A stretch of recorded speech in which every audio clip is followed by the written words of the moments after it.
شام کا وقت تھا۔ مسجد کی اذان کی آواز پورے محلے میں گونج رہی تھی، لیکن آزاد کے دل میں ایک عجیب بے چینی تھی۔ اسے لگا، کیا میری نماز واقعی صحیح پڑھی جا رہی ہے؟ کیا میری ہر حرکت سنت کے مطابق ہے؟ کہیں ایسا نہ ہو کہ میں روز پڑھ رہا ہوں اور غلطیاں بھی روز دہرا رہا ہوں۔ یہی سوچ کر آزاد اٹھتا ہے اور وضو کرتا ہے، دل میں ایک ہی دعا، اے اللہ مجھے نماز صحیح پڑھنا سکھا دے۔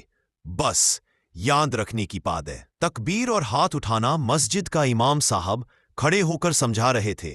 سب سے پہلی غلطی، لوگ ہاتھ کانوں کے بہت پاس رکھتے ہیں یا غلط انداز سے اٹھاتے ہیں۔ سنت یہ ہے کہ دونوں ہتھیلیاں قبلہ کی طرف، انگوٹھے کانوں کے پاس یا کندھوں تک اٹھائیں اور دل سے کہیں اللہ اکبر۔ آزاد نے دھیرے سے دہرایا۔ پہلی بار اسے احساس ہوا کہ یہ انداز کتنا سنت کے قریب ہے۔ صاحب، امام صاحب بولے، کچھ لوگ نیچے باندھتے ہیں، کچھ بہت اوپر، جبکہ سنت یہ ہے کہ دائنا ہاتھ بائیں کلائی پر، چھاتی پر، نہ بہت اوپر نہ بہت نیچے۔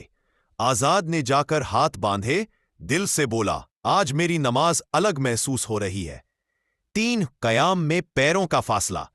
کئی لوگ پیر بہت کھول دیتے ہیں، کچھ بالکل ساتھ ملا لیتے ہیں۔ سنت یہ ہے کہ پیر کندھوں کے برابر، نہ اس سے زیادہ نہ کم۔ آزاد نے پیروں کو سنتولت کیا۔ اسے لگا، یہ تو واقعی بہت سکون بھرا ہے۔ 5 رکوع کا صحیح طریقہ۔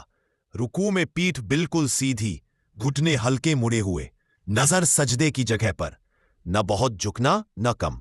آزاد نے کوشش کی، پیٹھ سیدھی ہوئی تو دل بھی سیدھا لگتا تھا۔ اس نے محسوس کیا، یہی ہے اصلی آداب۔ 5 سجدہ، سب سے اہم حصہ۔ سب سے زیادہ غلطیاں لوگ سجدے میں کرتے ہیں۔ امام صاحب بولے، ماتھا اور ناک دونوں زمین پر ٹکیں، ہاتھ کانوں کی سیدھ میں، کوہنیاں زمین سے اوپر، پیر سیدھے، پنجے قبلہ کی طرف۔ آزاد جب سجدے میں گیا تو اس کے دل میں ایک بات گونج رہی تھی، بندہ اللہ کے سب سے قریب اسی حالت میں ہوتا ہے۔ اس کی آنکھیں نم ہو گئیں۔ 6 بیٹھنے کا صحیح طریقہ۔ جلسہ اور تشہد۔ کچھ لوگ غلط طرح سے بیٹھتے ہیں، جبکہ سنت یہ ہے کہ بایاں پیر بچھایا جائے اور دایاں کھڑا رکھا جائے۔ انگلی اٹھانا بھی سنت ہے، مگر صحیح انداز سے۔ آزاد نے تشہد میں بیٹھ کر پہلی بار اپنی نماز کو پورا محسوس کیا۔ آزاد کی دعا نماز ختم ہوئی۔ آزاد نے ہاتھ اٹھائے اور بولا، اے اللہ، آج مجھے سمجھ آیا کہ نماز صرف حرکتوں کا نام نہیں، یہ سنت کے مطابق پڑھی جائے تو دل بھی بدل دیتا ہے، زندگی بھی۔ اس نے محسوس کیا کہ صحیح نماز صرف فرض نہیں، یہ روح کی دوا ہے۔